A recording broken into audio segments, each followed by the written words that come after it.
I'm here with Lord Gregory Barker, Chairman of EN Plus Group, a major aluminium and energy producer. I will start with, let's talk about Rusal, in which EN Plus has a large stake. Rusal is planning to complete the demerger of its higher carbon assets early next year, I believe. So what does EN Plus plan to do with its stake in the new company after Rusal spins it off?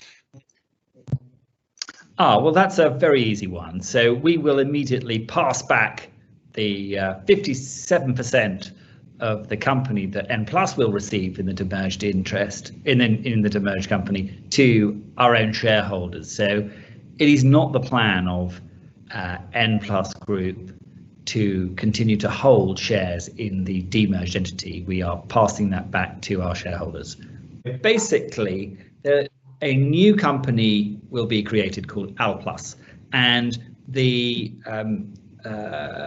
certain number of the high carbon assets will be spun out, and the shares in those high carbon assets will be allocated to all Rusal shareholders on a like-for-like basis. And because the N Plus Group owns approximately 57% of Rusal, we'll receive the largest proportion of shares, but we're not going to hold those. We're going to pass them on straight away to our shareholders so that they can then decide. And of course, this new company will be listed on the Moscow Stock Exchange. So if our shareholders decide they don't want to hold those shares, they in turn will be able to trade or sell them on. All right, okay. So second part of that, what criteria were used to determine what is high carbon and what those high carbon assets were? Well, in terms of the strict metrics we looked at, there's no cut-off number, but we looked at scope 1 and scope 2 emissions. And what became very clear, really, when we looked at this prior to announcing our net zero commitment in January, that part of the group was moving on a different trajectory to the rest of the group. We are the world's largest producer of low carbon aluminium. We're very proud of that position, but we're also extremely ambitious. We want to maintain and grow that sector leadership in the low carbon economy. And the majority of our assets are very fit for purpose. That's why we have committed to the most ambitious 2030 target in the sector worldwide, in the metals and mining sector, a 35% reduction in GHGs by 2030, as well as that 2050 net zero. However, there are some assets within the group that actually form a cohesive whole because they are alumina as well as smelting assets, so a distinct part of the production chain that will require different technology to meet that 2050 goal and have a different financing profile as a result. So it's like, while for the majority of the assets which draw on clean energy, primarily hydro, and will be embracing our inert anode technology, there are other assets in the group in Russia which have a higher carbon profile, which currently draw on coal, and which it won't be easy just to switch that high carbon content off like flicking a switch. What we will need to do is invest in carbon capture and storage for both industrial processes and for the ongoing use of coal.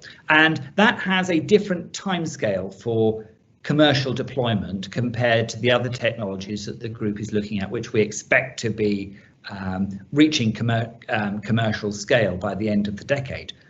Whereas carbon capture, and this isn't unique to our group, carbon capture is still a very nascent project. It's only used at industrial scale in a few cases around the world, but we fully expect that to develop, but in the 2030s up to 2040.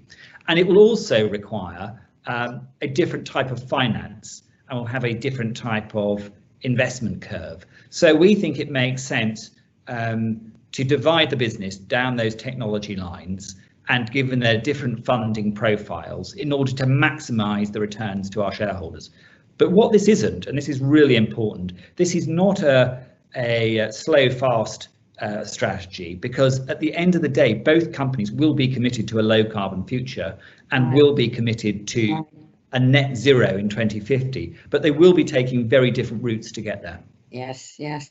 Staying with low carbon, have you managed to charge a premium for your low carbon aluminium? Is anybody prepared to pay a premium? We have seen that premium emerge. We have what I think is the preeminent brand, the Allow brand, in the market for low carbon aluminium. But you know, until the market really gets a grip on the whole low carbon opportunity across the sector, and that we have an agreed definition of what constitutes low carbon aluminium, and we have the metrics and accountability in place so that it's transparent when that metal is traded, we're not going to see a new market emerge. Personally, I think the long-term outlook is not for low carbon aluminium to trade at a premium. I think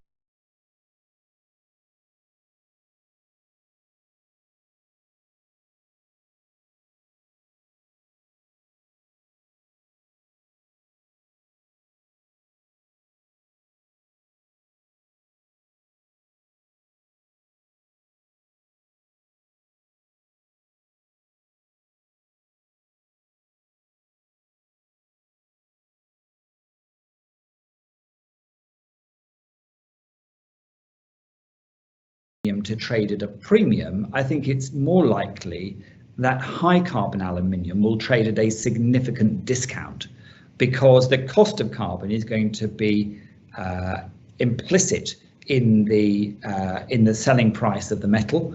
And if you look at the carbon price now, you can see the trajectory that it's going in, and as that begins to be reflected in the cost of the metal, that's going to really push down the price of high carbon metal, particularly when there's such a massive differential in low carbon metal and high carbon. We're not just talking about an incremental extra ton here, extra ton there. You know, the majority of Chinese aluminium, which is produced using coal-fired energy, has a carbon content north of 16.5 tons of carbon per ton of aluminium, versus, you know, take our aluminium, we're producing that with less than 2.5 tons of carbon. So it's a massive differential.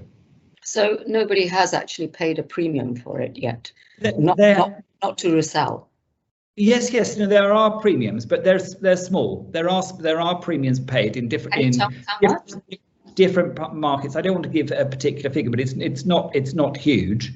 But there are premiums for green low carbon products being paid, and I think customers recognise that. But the reality is now, if you opt for a low carbon sustainable metal, you are not paying a huge premium, and that's good news for customers and consumers. So you can't give us any details about regions or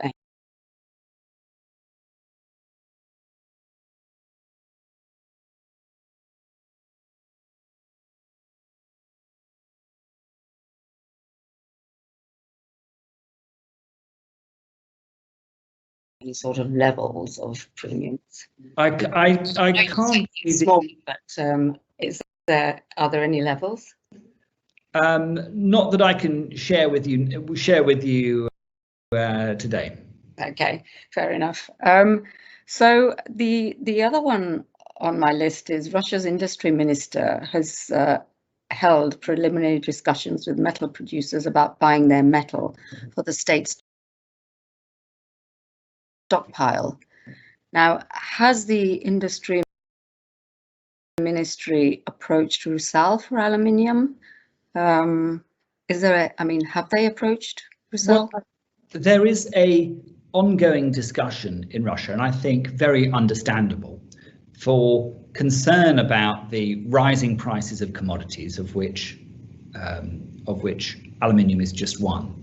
And aluminium isn't the focus of this discussion. Let's be clear about that. I think the focus is steel and other metals. But I understand that the Russian government has a big infrastructure agenda, and they are concerned that as the price of these commodities goes up, that they're going to get less for their money. But they're also a very long-term partner for us, and we recognise the importance of the Russian market. So there will be an ongoing dialogue about the right way to price and structure the aluminium that is sold to the Russian government, or not so much the Russian government, but to different ministries or procured in projects that are backed by the government, as projects around the world are backed by governments, in Europe, in America, etc., as we hope to build back from this terrible pandemic. So I think it's entirely reasonable and fair that the Russian government should have a dialogue about pricing when they are a very major and important customer. But so when you say they're a customer, are they going to buy aluminium from you? I mean, the Russian government is responsible for a number of major public construction and infrastructure projects, which obviously use aluminium. So not for stockpiling, is it? I don't think I can add anything to any conversations that may have happened already. But let's just say that we have an ongoing conversation with the Russian government, and that's nothing new. Right, fair enough. Okay. So let me come on to EN Plus planning to spin off its coal-fired power plants and mines. I think they've been spun off into a subsidiary called Baikal Energy Company. So can you tell us if there are any negotiations going on in terms of selling these assets, with who, how far along they are, anything like that, any sort of anything to take this forward, I think? Well, I'm afraid I can't share with you any details of commercial negotiations that we may be having, but you're absolutely right. We have identified these assets as being more appropriate to the ownership of another company, and they don't have a long-term future as assets in our business, but I'm sure that they will have a future with another group. We'll be making an announcement in due course on how exactly we're going to execute that, but I'm afraid I'm not in a position to share that with you today. All right, understood. Yeah. Okay. So there's the EU's carbon walls, the carbon border adjustment mechanism. I think that Roussel has argued that rather than imposing a new carbon tax for aluminium, it should just exempt low carbon. It should exempt low carbon, which would be Roussel's, most Roussel's material from the tariffs. So, I mean, is the demerger a preparation for the carbon adjustment, mechanism, or? Yeah, I mean, there's a sort of a number of questions implicit in that. Certainly, the carbon border adjustment mechanism is coming, although the impact on the aluminium industry, it seems, is not going to be the first in line. We think it will be some time before it works its way through to us. Nevertheless, we are preparing for it because it will come. We are concerned that there could be unintended consequences from the way that the EU is currently proposing that it be implemented. The important thing is, what is the point of a carbon border adjustment mechanism? It's to drive purchasing decisions. It is designed to encourage the purchasing and use of low carbon materials and penalise and dissuade people from using high carbon materials.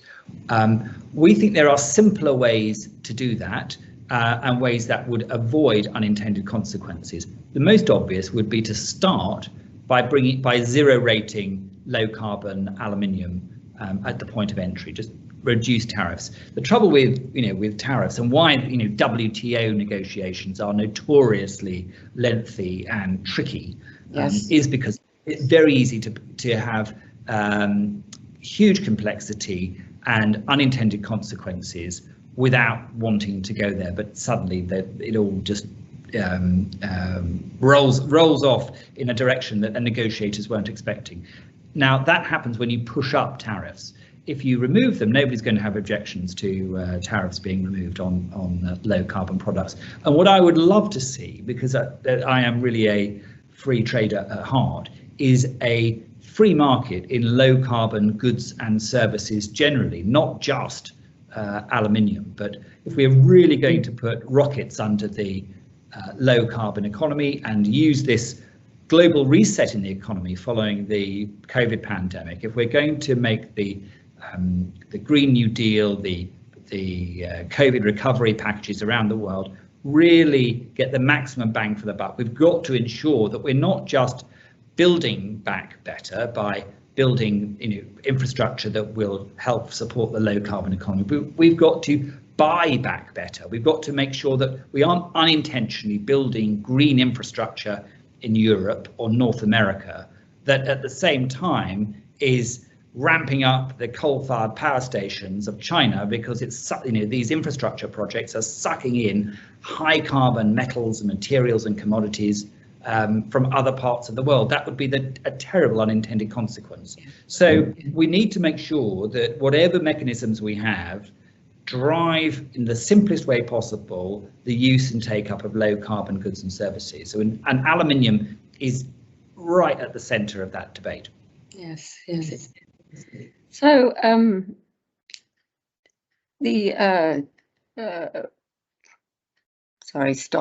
start again. So flows of Russian aluminium to the US markets were very much reduced after the US sanctions, but I think there was a marginal offset from VAP sales. So I mean, does Rusal have a sustainable political future supplying the US market? Absolutely. If you want to take one message away, it is that in North America we are back. Why? Because we are a totally different business from a corporate governance point of view, and from a shareholder base we have transformed. Prior to sanctions, there were 3 independent directors on a board of 12. Now there is a clear majority, 8 independents versus 4 nominated by the shareholders. We have clear control by an independent board, and the sanctioned individual, because it was always the individual, not the business, that was the target of sanctioned. The sanctioned individual's own shareholding has dropped down from over 70% to just 44%, and controlling just that was just 30%. Sorry, yes, exactly. Yeah. So there's been a major transformation both in governance and the board, but also in the shareholding structure. And you can see the renewed confidence in which we are partnering with major customers in North America. We believe that 2021 is going to be our best ever year in North America. We are seeing a lot of customer engagement. Why? Because we lead the world in low carbon aluminium, or aluminum, as they say in the States, or not just say, as they write in the States, it's spelled differently.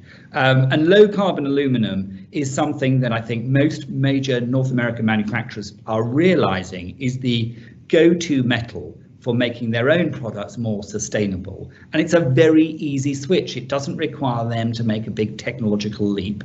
It's just going from highly carbon polluting Chinese aluminium to what will be Al Plus aluminium that has a dramatically lower carbon footprint. This is a great choice for the environment and for their customers. And we are, see ourselves as a key partner on that journey towards a more sustainable market. And that's why we're facing the future with very confidence and on a very solid corporate governance base. Yes. So what does Rusal think is the future of China's aluminium relationship with the rest of the world? Because a lot of their aluminium is coal. The electricity used is created from coal. Exactly. Fundamentally, China has a huge problem. Knowing Chinese ingenuity, I'm quite sure that they will be working on an answer. But the bottom line is, coal-fired electricity at that scale is not sustainable. They've got to begin to turn off their coal, peak and then reduce. And I would be surprised if they hit the limits for aluminium production that have already been agreed. I think that China is serious about climate change. We'll see that. We'll have a chance to test that at COP26 in Glasgow in November. But certainly they cannot pursue a national policy of getting serious about reducing carbon emissions and being net zero by 2060 at the same time that their aluminium industry is pumping out millions of tons of CO2 from coal-fired production. The two just don't marry, and I'm it's clear that the government climate policy will prevail, and that's going to require some production to shift its energy source, potentially to hydro, but I think it's also going to mean that some of that production will come offline, and certainly the coal, the very inefficient coal-fired electricity will come offline sooner rather than later.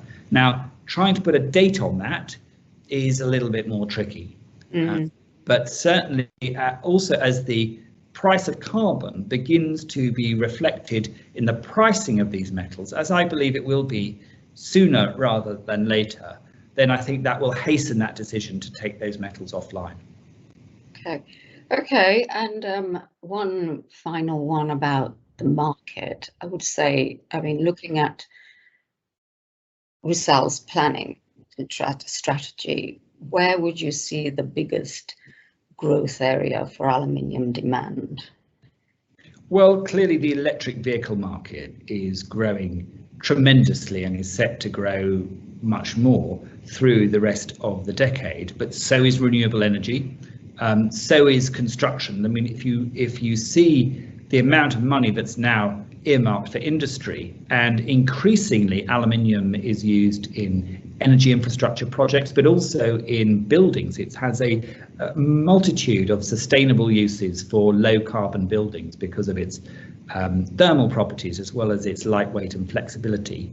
So it's difficult to pinpoint when there are so many various growth surges for aluminium in different markets. But if I had to pick one, I think I would say I'm most excited about the electric vehicle market. Thank you very much.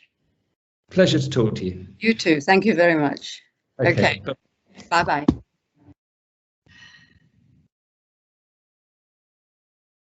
I'm here with Lord Gregory Barker, Chairman of EN Plus Group.